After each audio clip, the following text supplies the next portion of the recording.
আসসালামু আলাইকুম। আপডেট এগ্রিকালচারের পক্ষ থেকে শুভেচ্ছা অভিনন্দন। আমরা আজকে আলোচনা করব বস্তায় আদা চাষ সম্পর্কে। প্রথমে আমরা জানব কিভাবে বস্তায় আপনারা মাটি প্রস্তুত করবেন। প্রতিটা বস্তার জন্য 10 থেকে 12 কেজি পরিমাণ মাটি হলেই যথেষ্ট। এই মাটির সাথে আমরা 5 কেজি পরিমাণ গোবর ব্যবহার করব, 2 কেজি পরিমাণ ভার্মি কম্পোস্ট এবং টিএসপি সার 20 গ্রাম, এমওপি সার 8 গ্রাম, ছাই আমরা 1 কেজি পরিমাণ দিব এবং জিঙ্ক দিব। সিলেটেড দস্তা বা জিঙ্ক আমরা 5 গ্রাম ব্যবহার করব এবং বোরন 5 গ্রাম হারে দিয়ে মাটিগুলো সুন্দরভাবে প্রস্তুত করে নিব।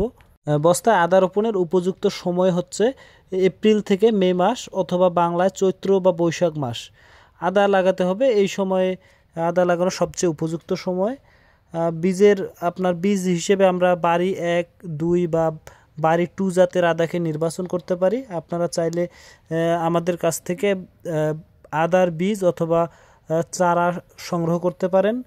আপনারা বীজগুলো 10 গ্রাম সাইজের করে কেটে নেবেন, নিয়ে প্রতিটা বস্তায় আমরা 4 থেকে 5টি টুকরা দেওয়ার চেষ্টা করবেন। এতে আপনারা আদার ফলন পাবেন ভালোভাবে। এবং আদা রোপণের পূর্বেই আপনারা বীজগুলো অবশ্যই ট্রাইকোডার্মা এক্সপ্রেলাম বা ভিরিডি হার্জেনিয়াম এগুলো দিয়ে শোধন করে নিতে পারেন এবং আপনারা রাসায়নিকভাবে প্রোভেক্স বা অটোস্টিন দিয়েও শোধন করে কিন্তু নিতে পারেন।